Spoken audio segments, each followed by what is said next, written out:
Bonjour, aujourd'hui Le Villard prend l'air à Braine-l'Alleud. Nous sommes au collège Cardinal Mercier. Nous serons en compagnie de Jérôme Piron. Alors Jérôme Piron, il a été prof de religion pendant 15 ans. Maintenant, il construit avec son ami Arnaud Hout des spectacles. Ils ont fait il y a 7 ans le spectacle La Convivialité qui déconstruisait les dogmes de l'orthographe et qui a eu un impact considérable. Aujourd'hui, il s'attaque à l'école avec un projet qui s'appelle Kevin et qui va faire très mal. On retrouve Jérôme Piron.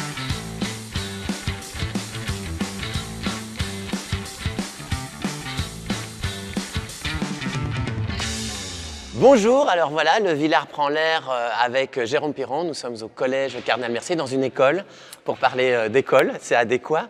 Donc Jérôme, tu es artiste associé au Villard. Tu es brennois aussi d'ailleurs. Oui, j'habite à quelques pâtés de maison. On est tout près de chez toi. Et Arnaud n'est pas là, ce qui est assez rare. Hein, oui, on forme un binôme. Vous formez un couple presque. Presque. J'avais reçu Arnaud il y a 2 ans et on disait que vous étiez les Smith et Wesson de l'orthographe. Je trouve qu'il y a une image pas mal. Okay. Donc là maintenant, c'est plutôt les Smith et Wesson de l'école. Donc là, votre prochain projet, Kevin, vous allez parler d'école. Et donc on va se balader ici à Braine-l'Alleud avec toi et parler un peu de ça. Mais d'abord, une question essentielle qu'il faudrait peut-être poser, c'est à quoi ça sert l'école? À quoi ça sert l'école? Oui. Alors l'école, ça sert à plein de trucs différents. En fait, l'école, elle a plein de missions et ce qui est assez intéressant, c'est qu'il y a beaucoup de ces missions qui sont contradictoires. En fait, l'école, elle est vraiment en tension entre plein de choses. Par exemple, à l'école, on essaye de développer l'esprit critique. On essaye de développer l'individu dans ses particularités. Et en même temps, pour certains, l'école, elle doit aussi former au marché de l'emploi. Et donc, identifier certains profils, etc. Et donc, parfois, c'est deux missions qui sont un peu contradictoires. Autre chose, on essaye de donner les fondamentaux à tout le monde. Et en même temps, on essaye de dire qui va pouvoir faire des études supérieures et qui va devoir aller tout de suite travailler. Donc on forme, on sélectionne, on développe l'individu et en même temps, on essaye de créer du collectif. Et c'est toutes ces tensions qui font que, en fait, l'école, elle a plein de missions différentes. Et ces missions dépendent, l'importance qu'on donne à ces missions dépend de ta sensibilité politique ou de ton point de vue philosophique sur la chose. Et on essaye de concilier tout ça. La société est pleine de tensions et on retrouve les mêmes à l'intérieur de l'école quand on se pose la question de à quoi elle sert. Mais on pourrait quand même être d'accord sur le fait que l'école, ça sert aussi à permettre une égalité des chances, c'est-à-dire à chacun d'avoir les mêmes chances de réussite, le même accès à des études supérieures, le même accès à tout ce que la société peut offrir. Alors, les mêmes chances d'accès. Les mêmes chances d'accès. Pas les mêmes accès. Quand on dit égalité des chances, on sait qu'on aura de l'inégalité à l'arrivée. Bien sûr. Voilà, c'est le principe. Bien sûr. Mais l'égalité des chances, c'est déjà important, de pouvoir se dire que c'est possible, quelle que soit sa condition sociale, quelle que soit de pouvoir accéder voilà, à des études supérieures, à l'université, etc. C'est quand même, ça devrait quand même être une des fonctions de l'école. Alors c'est une fonction qu'on a donnée à l'école beaucoup à partir des années 80. En fait, c'était pas le cas avant. Non. Alors, on a commencé à parler d'égalité des chances quand on a réalisé qu'on ne pouvait pas faire d'égalité tout court. On s'est dit, on va trouver une petite enroule, puisque, en fait, par exemple, quand on prend les primaires, tout le monde accepte l'idée qu'à la fin des primaires, ce serait quand même bien que tous les élèves aient à peu près le même niveau. On ne fait pas de la sélection dure en primaire. Et à un moment, on commence à arrêter ça en disant, maintenant c'est foutu, on va laisser les meilleurs continuer et les moins bons vont prendre d'autres voies, des voies de relégation.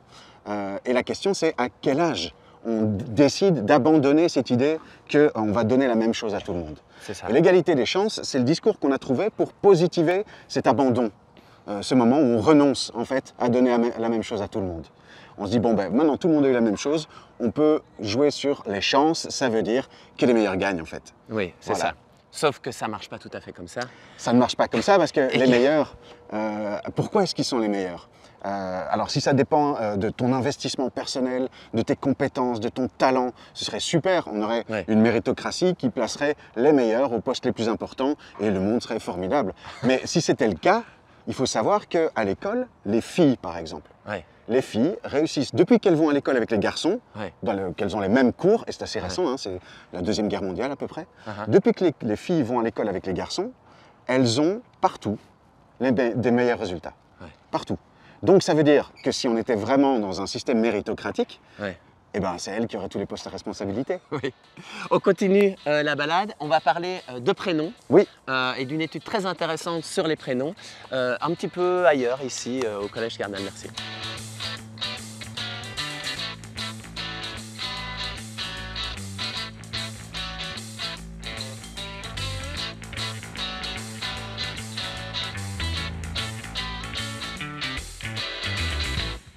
Le Villard prend l'air avec Jérôme Piron. Nous sommes à Braine-l'Alleud, au Collège Cardinal Mercier, et nous parlons de l'école dans le cadre du spectacle Kevin qui sera au mois de décembre au Villard. Ouais.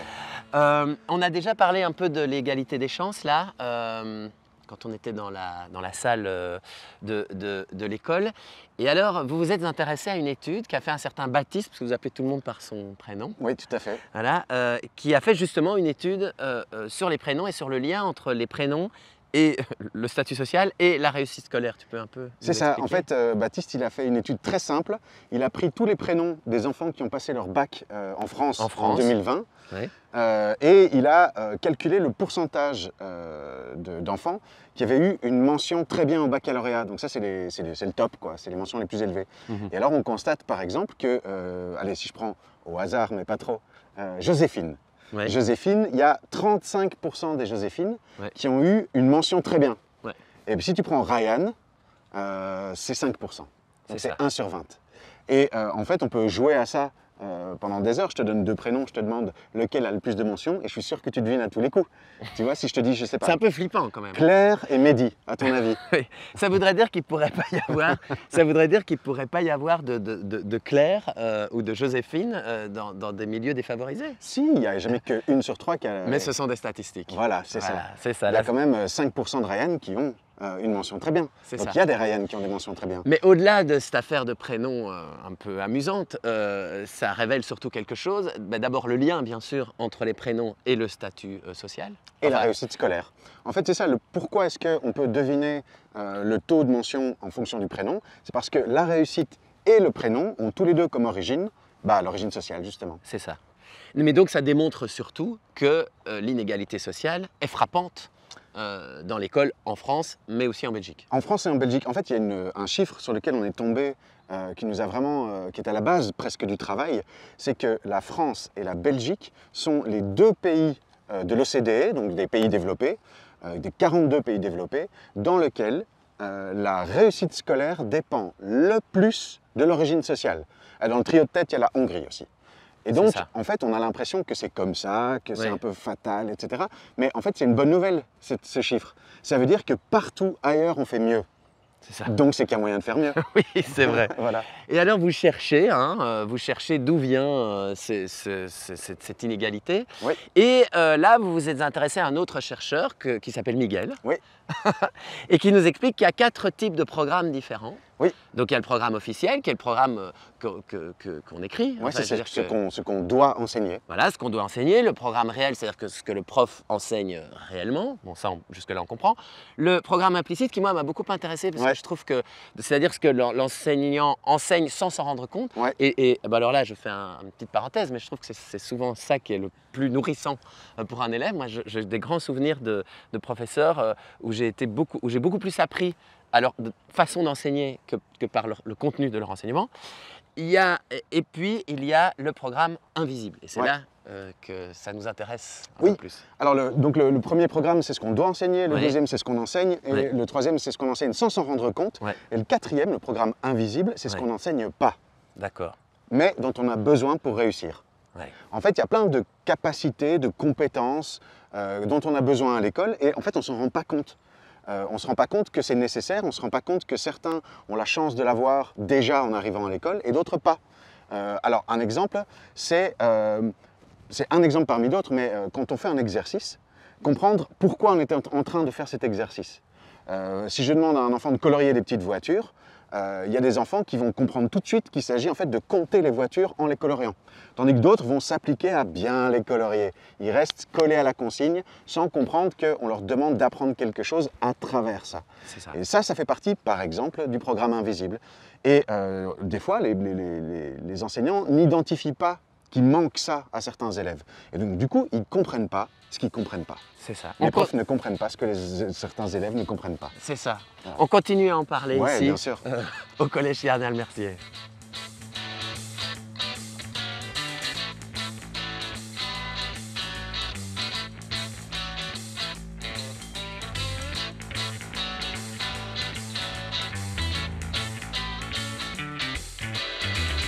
Nous sommes à Braine-l'Alleud, au Collège Cardinal Mercier, et le Villard prend toujours l'air ici. Alors on prend l'air, mais on prend l'air à l'intérieur. On est à l'intérieur du bâtiment principal, au premier étage, avec Jérôme Piron. Donc Jérôme Piron qui est concepteur et acteur, on peut dire. Oui, interprète. Interprète, voilà, du prochain spectacle Kevin, qui donc est un spectacle sur l'école. On a parlé jusqu'ici, dernièrement, là, de ce qu'on appelait le curriculum invisible, c'est-à-dire ce que les élèves ne connaissaient pas, enfin les bases que les élèves ne connaissaient pas pour pouvoir apprendre. Et qu'on n'apprend pas. Et qu'on n'apprend pas, et surtout que les professeurs n'identifient pas. N'identifient pas, voilà. Donc là, est-ce qu'il y aura un problème de formation par rapport à ça, au niveau des professeurs? Ah ben, dès qu'on pointe un problème, en général, c'est la solution, c'est changer la formation. Oui. Mais c'est pas si simple. Non, c'est pas si simple, non. Ouais. Non, tout à fait.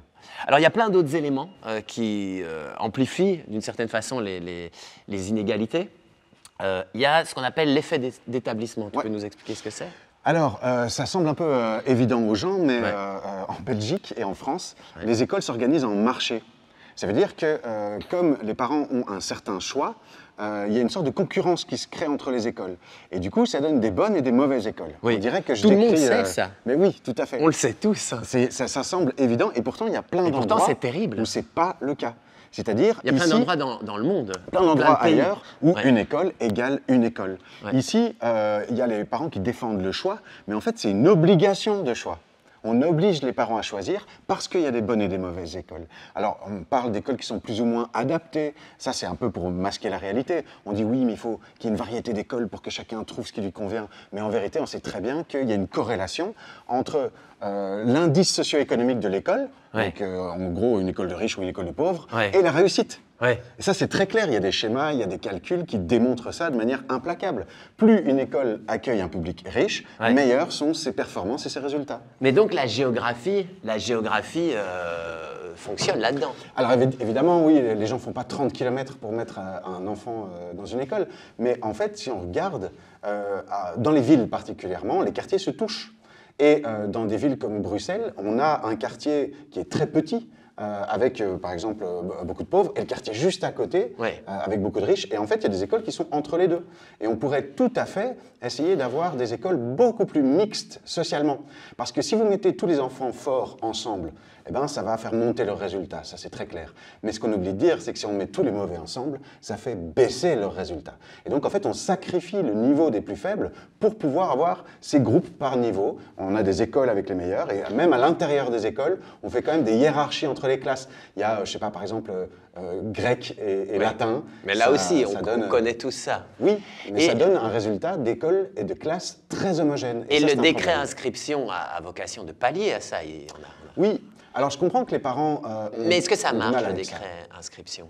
Dans les faits, je ne suis pas sûr. En fait, ce qu'on a constaté, c'est qu'il y a plus de mixité en première, secondaire. Mais par contre, à la fin de la deuxième, on a triplé les élèves renvoyés. Alors, avant, on faisait le tri en première. Maintenant, on fait le tri en fin de deuxième. On a juste retardé un petit peu, et ce n'est pas plus mal, le moment où le tri a lieu.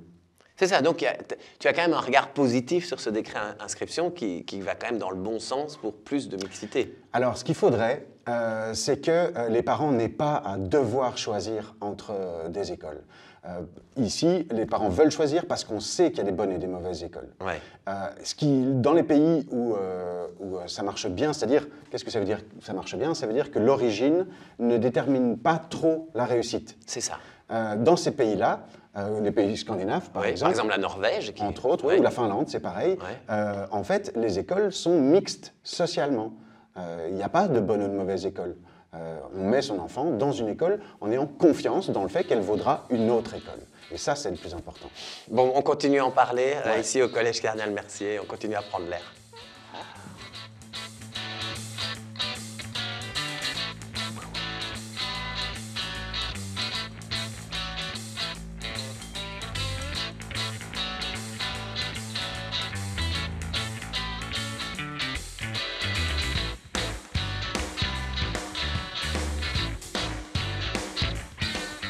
Nous sommes à Braine-l'Alleud et au collège Cardinal Mercier, le Villard prend l'air avec Jérôme Piron. Donc Jérôme Piron, il a été prof de religion pendant 15 ans et maintenant il est concepteur de spectacles et interprète des spectacles qu'il conçoit avec son ami Arnaud Hout. Vous avez fait la convivialité sur l'orthographe que tout le monde connaît et maintenant vous vous attaquez à l'école avec Kevin. On a parlé de beaucoup de choses, on a parlé des inégalités, on a parlé des causes, enfin de ce qui articulait ces inégalités. Et là, quand même, pour terminer cette balade sur une note un peu d'espoir, hein, peut-être, je voudrais te demander qu'est-ce qui pourrait, de votre point de vue, vous qui avez quand même creusé la question, qui avez fait appel à beaucoup de sociologues, de spécialistes, d'universitaires, c'est votre méthode de travail, hein, d'aller chercher des spécialistes et de vulgariser quelque part un discours, hein, on peut dire ça. C'est exactement ça. Qu'est-ce qu'il faudrait faire alors pour améliorer, allez, on va dire, en tout cas, même si je sais que tu n'aimes pas le terme, on va dire l'égalité des chances, mais si tu veux, on peut dire un autre terme, à l'école. On peut dire l'égalité tout court. Eh ben, on peut dire l'égalité tout court. Alors, ou l'égalité des acquis. L'égalité des acquis, c'est ça. Le but, c'est que l'école donne un maximum d'acquis communs aux élèves. On a remarqué que les pays dans lesquels la formation était la même le plus tard possible sont ceux dans lesquels l'origine sociale influe le moins sur la réussite. Donc l'idée c'est ça, c'est pas de faire de la compétition trop tôt. La compétition hein, ça aura lieu après, mais c'est l'idée de se battre pour avoir un maximum d'éléments communs aux enfants. Alors ça c'est une solution, c'est le tronc commun.